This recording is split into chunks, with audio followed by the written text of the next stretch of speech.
amateurluftsportingcarrière.org. I'm here with two members of Copenhagen Wolves, that's XLO and socN. Basically, they've just managed to guarantee at least third place in the tournament after battling through the lower bracket. First thing I want to talk to you about was the game against Speed Gaming. There was a lot of pressure, I think, going into that one on you guys, because you'd had kind of a collapse against the team you should have beat already. How were you nervous going into it? I mean, how did you prepare for that game? I don't know. We played against them in Still Swiss League a week before the LAN, I think, where we ended up with the draw, and we just knew what they were going to do. Yeah, well, basically, as I said, we knew what to do. We knew what they were planning to do. We knew that we had to take a bit slow to look at their weaknesses. And luckily, the team was really good at rotating and utilizing that, so it all went to our favor. Were you expecting it to be quite so easy though? Because once you got that kind of deco round and got that momentum as terrorists, you just steamrolled over them. They didn't really have any answers to what you had. No, actually, I think that they really were on a moral low when they lost the deco. So I think that from there on, I think that we played it pretty safe, and we played it as we should do. So I think that made the difference, that deco round, perhaps. Obviously, you're going to be playing the loser of the socN Epsilon game. Who would you rather be playing, and why? I think I will be playing socN because I never beat it Fetish at any LANs I attended, so I want to beat them. Well, I want to have my revenge against Epsilon, so it doesn't matter to me whether or not it's in this lower bracket or the consolidation final or in the final at all. So.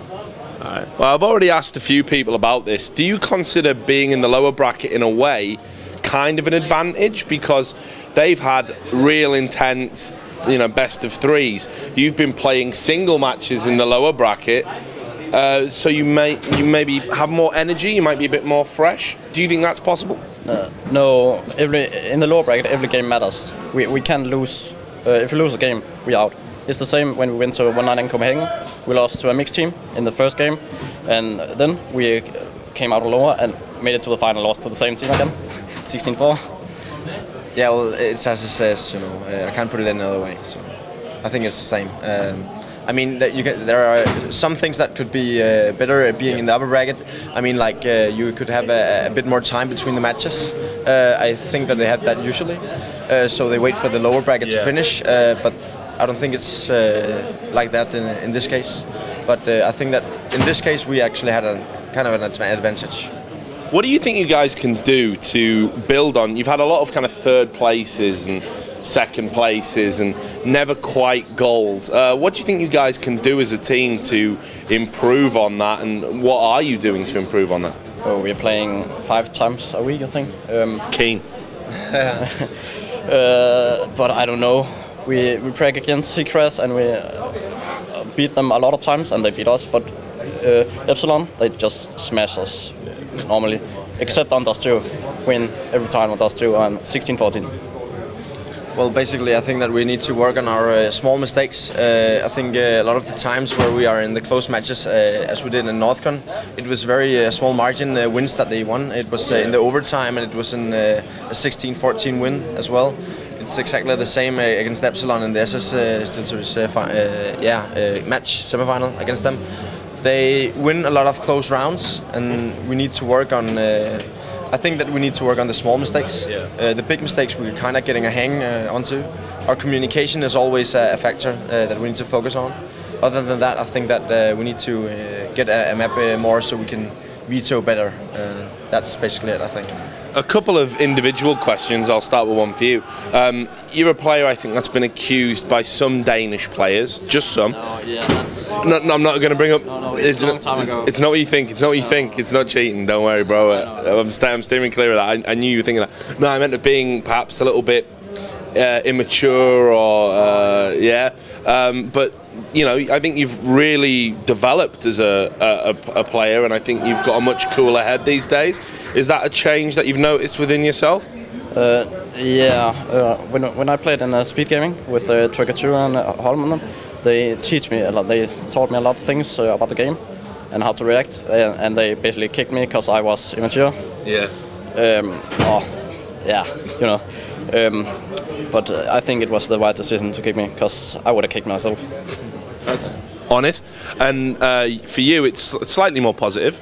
I think a lot of people are saying that you're one of the most improved players in the Danish scene, in the sense that you're really up there with the top players right now, as socN is as well.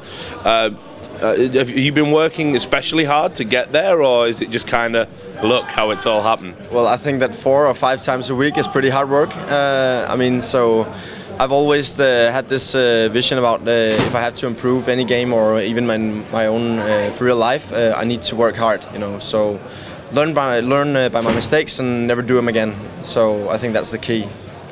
And final question: while you guys have been competing here, and there's a HKLAN going on called Epic. I'm sure you've heard about it. There's been a lot of ugly events in the sense that there's been threats, and there's been some very nasty banter exchanged back and forth. One of the things that I noticed with you guys was you were shouting at Speed Gaming, but afterwards you all embraced, and you're all obviously very good friends. Can you talk a little bit about the kind of sportsmanship in the Danish scene?